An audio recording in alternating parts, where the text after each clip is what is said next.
The winning streak is over. Barcelona हार गई है कार्डिस से 2-1। अपन अवे गए थे, हार गए। और बहुत सारी चीज़ें हैं इस गेम में डिस्कस करने के लिए। मतलब अपन इतनी होप थी सारे फैंस में कि भाई धीरे धीरे इम्प्रूव हो रही है बार्सिलोना, धीरे धीरे मतलब जो कोमन चाहता था वो हो रहा है।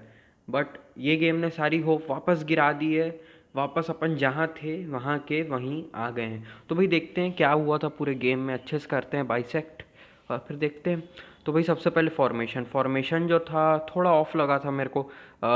टर स्टेगन इन गोल था, जॉर्डी अल्बा खेल रहा था, डेस्ट खेल रहा था और मिंगुएज़ा और लॉन्गले ने स्टार्ट किया था। उसके बाद डियोंग और बुस्केट्स खेल रहे थे। उसके बाद ग्रीजमैन नंबर 10 रोल में था, राइट विंग पे मेसी था, अप टॉप ब्रेथवेट था और लेफ्ट साइड में अपना कुटिन्यो था। तो भाई प्रॉब्लम्स क्या क्या थी बार्सिलोना की, ये अपन स्टार्टिंग से डिस्कस करते हैं। तो पहले अपन अटैकिंग रीजन्स की जो प्रॉब्लम है वो डिस्कस करेंगे, क्योंकि बॉल 82 या 83% पोजीशन जो था अपने पास था। उन लोगों के पास सिर्फ 17-18% पोजीशन था और उसमें भी वो लोग जीत गए। तो सबसे पहले देखते हैं अपनी अटैकिंग प्रॉब्लम्स क्या क्या थी। तो सबसे पहले तो फॉर्मेशन में जो अपने 3 लोग खेल रहे थे अटैकर के पीछे, कुटिन्यो, ग्रीजमैन और मेसी, सब लोगों को कौन से रोल में आना पसंद है बताओ? नंबर 10 रोल में। क्या हो रहा था? ग्रीजमैन जो था वहाँ खड़ा रहता था, कुटिन्यो के पास बॉल आ रही थी, वो अंदर ड्रिफ्ट कर रहा था, मेसी के पास बॉल आ रही थी, वो अंदर ड्रिफ्ट कर रहा था। इस उसके कारण ग्रीजमैन को ज़्यादा चांसेस मिले ही नहीं। ठीक है ना? तो मतलब क्या हो रहा था, 3 लोग एक स्पेस को ऑक्यूपाई कर रहे हैं। अब जब ये 3 लोग एक स्पेस को ऑक्यूपाई कर रहे थे तो क्या हो जा रहा था, जो अपना विंग्स से जो खतरा था वो कम हो जा रहा था। अपन बहुत ज़्यादा प्रिडिक्टेबल बन जा रहे थे। उन लोगों को पता चल गया था भाई कि ये लोग तो आएंगे सेंटर से ही, 3-3 लोगों को मिडिल में खिला रहे हैं, मतलब ये लोग सेंटर से ही आएंगे। इसलिए उन लोगों ने क्या किया, पूरे के पूरे अपने 10 के 10 प्लेयर ले जाके पार्क द बस कर दिया। उन लोगों ने अपने बॉक्स में खड़े कर दिए सारे के सारे प्लेयर, पूरे एकदम कंफर्टेबली। उसके कारण क्या हो रहा था, अपन अटैक कर नहीं पा रहे थे। अब कुटिन्यो की इंपॉर्टेंस देखिए यहाँ पे और डेम्बेले की इंपॉर्टेंस देखिए। डेम्बेले अपन लोगों को लास्ट गेम में याद होगा, इतना अच्छा खेला, बेस्ट परफॉर्मर था वो लास्ट गेम का फेरेनकवारोस के अगेंस्ट। बट इस गेम में कोमन ने डेम्बेले को खिलाया ही नहीं। अब क्यों नहीं खिलाया किसी को नहीं पता हो, सही में किसी को नहीं पता। क्योंकि डेम्बेले और अल्बा का जो लिंकअप बन रहा था उसका कारण क्या था, डेम्बेले एक नेचुरल विंगर है। तो नेचुरल विंगर बहुत ज़्यादा सेंटर की तरफ, नंबर 10 रोल की तरफ नहीं आते। डेम्बेले थोड़ा वाइड रह रहा था, तो थोड़ा स्ट्रेच हो रहा था ऑपोजिशन का डिफेंस, वो लोग खिंचा जा रहे थे। वाइड में है तो उन लोगों को अपने 2-3 प्लेयर उसके पास भेजने पड़ रहे थे। और उतने टाइम में अल्बा क्या कर रहा था, वो गैप्स निकाल ले रहा था। अल्बा स्मार्ट है, वो गैप्स निकाल ले रहा था और इसलिए फिर दोनों का कॉम्बिनेशन बन जा रहा था। बट इस गेम में क्या हो रहा था, कुटिन्यो था, कुटिन्यो अंदर ड्रॉप करता था। तो कुटिन्यो अपने मैक्सिमम पासेस जो दिया वो राइट साइड में दे रहा था, डेस्ट के पास दे रहा था। लेफ्ट साइड में वो पास दे ही नहीं रहा था। लेफ्ट साइड से जो लिंकअप बनना चाहिए था, वो स्टार्टिंग के गेम में लेफ्ट साइड से लिंकअप बिल्कुल नहीं बन रहा था अल्बा और कुटिन्यो का। ये अपनी नंबर 1 प्रॉब्लम होगी। अब नंबर 2 प्रॉब्लम क्या हो गई अपनी, कि अपन लॉन्ग रेंज से शॉट नहीं कर रहे थे। अपन वेट कर रहे थे कि अपन कब इनसाइड द बॉक्स जाएं, अपन कब उनके डिफेंस को तोड़ें और फिर शॉट करें। अपन आउटसाइड द बॉक्स कितने शॉट किए फर्स्ट हाफ में, तो शायद एक भी नहीं किए। मेसी की जो फ्री किक थी वही एक शॉट था बस। बस बाकी और कोई शॉट अपन फर्स्ट हाफ में बाहर से किए ही नहीं है, है ना? तो अपने को उस चीज़ में इम्प्रूव करना पड़ेगा कि भाई अगर आप कोई डिफेंस को तोड़ नहीं पा रहे हो, 60-70 मिनट हो गए हैं, अगर आप नहीं तोड़ पा रहे हो तो ऑब्वियस सी बात है कि आपको लॉन्ग रेंज से ही शॉट मारना पड़ेगा। और कोई चारा तो बचा नहीं है, क्योंकि आपने वाइडर रीजन से दोनों फुल बैक से ट्राई कर लिया, वो लोग कुछ खास कर नहीं पा रहे हैं, तो आप लोग को लॉन्ग रेंज से फिर शॉट यहाँ पे मारना पड़ेगा, है ना? तो ये दोनों तो बहुत ज़्यादा इंपॉर्टेंट पॉइंट्स हो गए थे। और थर्ड इम्पॉर्टेंट पॉइंट अपना ये है कि अपन वर्टिकल पासेज, जो ब्रेकिंग लाइंस वाले पासेज जो होते हैं ना, जिससे कुछ मूवमेंट बनते हैं, 1-2s होते हैं, जो मतलब ऐसे नहीं होता ये एक प्लेयर यहाँ खड़ा है, दूसरा यहाँ खड़ा है, ये इसको पास दिया, वो प्लेयर फिर आगे बढ़ गया, फिर ये इसको पास दिया, ये प्लेयर आगे बढ़ गया। तो पास एंड मूवमेंट बिल्कुल नहीं हो पा रहा था बार्सिलोना का। और उसका रीज़न क्या था उसका, कि बहुत ज़्यादा प्रिडिक्टेबल हो गए थे। उन लोगों को पता था कि ये लोग क्या करने वाले हैं, तो इसलिए वो लोग क्या करते थे, एक आदमी के पीछे 2-3 प्लेयर भेज दे रहे थे वो लोग, और इतने प्लेयर भेज देंगे तो किसी के लिए भी इम्पॉसिबल हो जाएगा, ठीक है। और यहाँ पे एक बहुत इंपॉर्टेंट बात अभी कर रहा हूँ मैं। अभी क्या हुआ, ये गेम हारे अपन, तो बहुत सारे जितने भी है, मतलब आप किसी भी वीडियोस के कमेंट देख लो या इंस्टाग्राम पोस्ट के कमेंट्स देख लो, तो वहाँ पे लोग बोलेंगे कि भाई Barcelona are better without Messi. और ये बात मुझे बिल्कुल समझ ही नहीं आ रही। कल के पूरे गेम में सबसे ज़्यादा अनप्रिडिक्टेबल कौन था? मेसी था।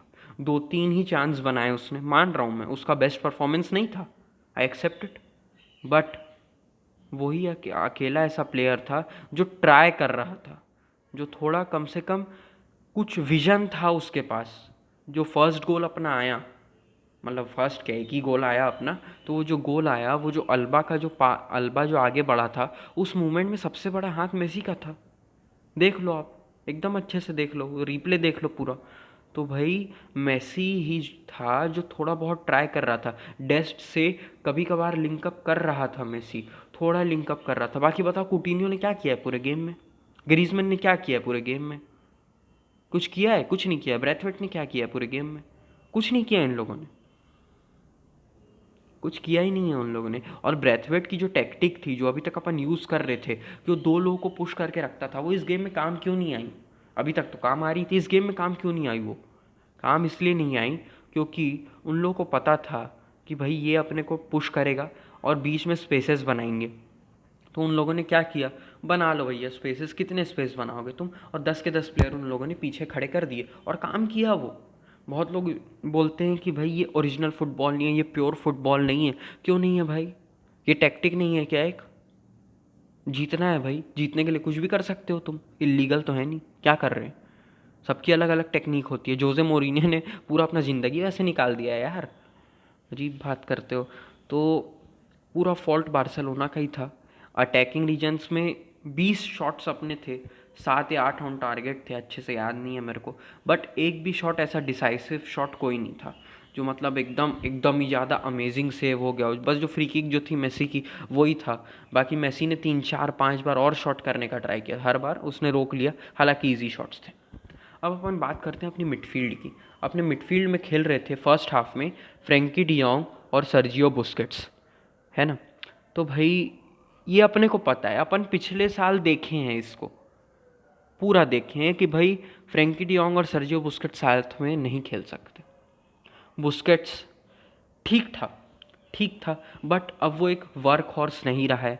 वो इतना मेहनत नहीं कर सकता, वो डिफेंसिवली अपने को इतना हेल्प नहीं कर सकता। उसने बस एक पास दिया है पूरे गेम में, मतलब क्रूशल पास की बात कर रहा हूँ मैं। बस एक पास उसने दिया था, वो वर्टिकल पास जो डेस्ट को दिया था, जो फाइनल मिनट्स में था, हो सकता है गोल हो सकता था, वो बहुत अच्छा पास था। बट उसके अलावा उसने पूरे गेम में ऐसा कौन सा एकदम ऐसा चीज़ कर लिया जिससे गेम पे इम्पैक्ट पड़ गया हो? ऐसी उसने मेरे हिसाब से तो कोई चीज़ नहीं की। और same goes of Frenkie de Jong, वो तो बहुत पुअर था आज। क्या कर रहे थे फ्रेंकी डियोंग? अभी तक अपने पोटेंशियल तक नहीं पहुंच पाए, ये बात अपने को पता है।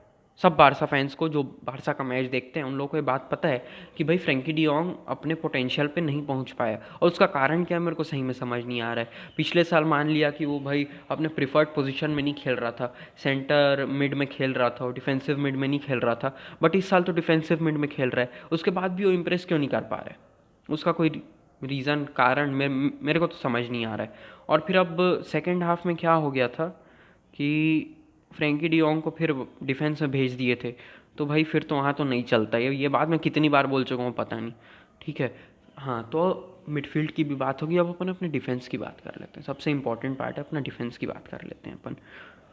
मिन्गुएज़ा, मिन्गुएज़ा की बात करते हैं। अभी तक बहुत तारीफ़ कर रहे थे अपन उसकी, और हालांकि उसकी गलती थी। फर्स्ट गोल जो कंसीड किया अपन ने, उसी ने हेडर मारा था, हालांकि वो क्लियर कर रहा था। वो अगर क्लियर नहीं करता तो उसके पीछे जो भी प्लेयर था वो गोल मार ही देता। बट उसकी गलती कहाँ पे थी? उसकी गलती ये थी कि वो पहले पॉइंट पे गिरा क्यों? फाउल नहीं था, कोई फाउल नहीं था, बिल्कुल भी फाउल नहीं था। वो खुद खींच के खुद गिर गया। अरे रामोस क्यों बनना है यार तुमको?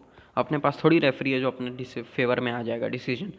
तो बस वही हुआ, वो खुद खींच के खुद गिर गया और उसके बाद बॉल को हेड कर दिया। उसको गिरने की कोई ज़रूरत ही नहीं थी, खड़ा रहता, बॉल उसके पैर पे आती, ज़्यादा अच्छे से ज़्यादा कंट्रोल से बॉल को क्लियर कर पाता। बट ठीक है, यंग है, इम्प्रूव हो जाएगा, उसको ब्लेम नहीं कर सकते। ब्लेम अगर किसी को कर सकते हैं तो वो है जॉर्डी अल्बा और क्लेमेंट लॉन्गले और टर स्टेगन, इन तीनों को ब्लेम कर सकते हैं। अपन 1-1 बराबर आ गए थे, भले ही ओन गोल से आए जैसे आए, 1-1 अपन बराबर आ गए थे।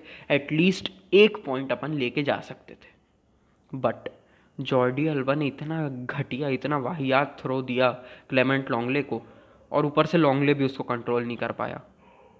लॉन्गले चाहता तो अपनी छाती से, अपने चेस्ट से उसको कंट्रोल कर सकता था, बॉल को थोड़ा कंट्रोल कर सकता था। अरे यार, कॉर्नर के लिए क्लियर कर दे यार बॉल को, सामने से अभी इतना फ्रेश प्लेयर आया है, 1 मिनट हुआ था उसको आके, निगेद्रो को 1 मिनट हुआ था उसको आके, और तुम ऐसे हरकत कर रहे हो। और इसने छोड़ दी बॉल, तो टर स्टेगन जो था वो शायद बहुत लाइटली ले लिया, वो सोचा पैर से मारूंगा निकल जाएगी। अरे भाई, अंधी धुंधी दौड़ के बॉल के ऊपर लेट जा, क्या हो जाएगा, बॉल टच करेगा तो पेनल्टी थोड़ी मिलेगी। तो वही सब चीज़ें हैं, डिफेंस में अभी भी बहुत इंप्रूव करना है। हालांकि पिछले सीजन से अपन बहुत ज़्यादा इंप्रूव है, बट हार रहे हैं अभी भी। 4 अवे गेम्स हार चुके हैं अपन, 4 अवे गेम्स किसको बोलते हैं, 9-10 तो गेम खेले हैं, आधे हार गए समझ लो। अलावे इसके अगेंस्ट क्या हुआ, खुद की गलती के कारण हार गए थे, नेटो और पीके वाली। उसके बाद क्या हुआ था, एथलेटिको मैड्रिड के अगेंस्ट टर स्टेगन और पीके की गलती के कारण हार गए। इस गेम में क्या हुआ, जॉर्डी अल्बा लॉन्गले और टर स्टेगन की गलती के कारण हार गए। ऐसा नहीं होना चाहिए ना, इतने बड़े लेवल पे आप इतनी घटिया मिस्टेक्स नहीं बना सकते ना। बना सकते हो क्या, बिल्कुल नहीं। इसको, और वही चीज़ कोमेन ने भी अपनी प्रेस कॉन्फ्रेंस में बोली। और मेरे हिसाब से कोमेन की अगर इस पूरे गेम में अगर कोई गलती है तो वो अपनी स्टार्टिंग लाइनअप से। अरे भाई, जब आप एक अपनी विनिंग टीम है आपकी, जब डेम्बेले इतना अच्छा परफॉर्म कर रहा है, जब प्यानिच इतना अच्छा परफॉर्म कर रहा है, तो उसको क्यों नहीं स्टार्ट कर रहे हो आप? बुस्केट्स को क्यों खिला रहे हो यार प्यानिच की जगह? प्यानिच आया सेकंड हाफ में, कितना ज़्यादा इंपैक्ट पड़ गया था आपका गेम में, कितनी ज़्यादा बॉल रिकवरीज कर रहा था, नहीं देखा क्या? ये सब चीज़ें ट्रेनिंग में कोच को देखनी चाहिए, और फिर उसको एनालाइज करके नेक्स्ट गेम में अपनी टीम उतारनी चाहिए। अब यूवेंटस के साथ गेम है अपना, अब इसमें हार गए तो क्या रहेगा, वही वापस सब लोग वही बोलेंगे, Ronaldo is the goat, Messi कुछ नहीं कर सकता, मेसी हार गया, जो भी है। वही बात है ना, जब आप एक गेम को देखते हो तो एक गेम में आप पूरे देखोगे कि मेसी कितना अच्छा परफॉर्म किया, बट अपन हारे क्यों? अपनी इंडिविजुअल गलती के कारण हार गए हैं अपन। फर्स्ट गोल में किसकी गलती थी? मिन्गुएज़ा की पूरी पूरी गलती थी, मैं तो बोलता हूँ, और किसी की गलती हो ही नहीं सकती उसमें। किसकी गलती थी और बताओ? सेकंड गोल में तो अपने ही पूरे तीनों प्लेयर्स की गलती थी, अल्बा लॉन्गले और टर स्टेगन की अपनी गलती थी ना। इसमें मेसी की क्या गलती थी? मेसी माना हालांकि अपने बेस्ट फॉर्म में नहीं है, गोल स्कोर नहीं कर पा रहा है, असिस्ट भी नहीं दे पाया इस मैच में, बट वो चांसेस क्रिएट कर रहा था, लॉन्ग बॉल्स थोड़ी ट्राई कर रहा था, वर्टिकल बॉल्स बहुत सारी फेल हुई, बहुत सारे मिस पासेस हुए, बट एटलीस्ट वो ट्राई कर रहा था।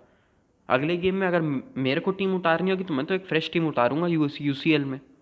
अब ये क्यों बोल रहा हूँ मैं, क्यों बोल रहा हूँ? अरे भाई, वैसे भी तो हार ही रहे हैं, बुस्केट्स को क्यों खिलाना है यार? एलेनिया को मौका दो, पूछ बैठा हुआ है बाहर। वही चीज़ बार बार बार बार, एक ही चीज़, एक ही गलती कितनी बार करोगे यार?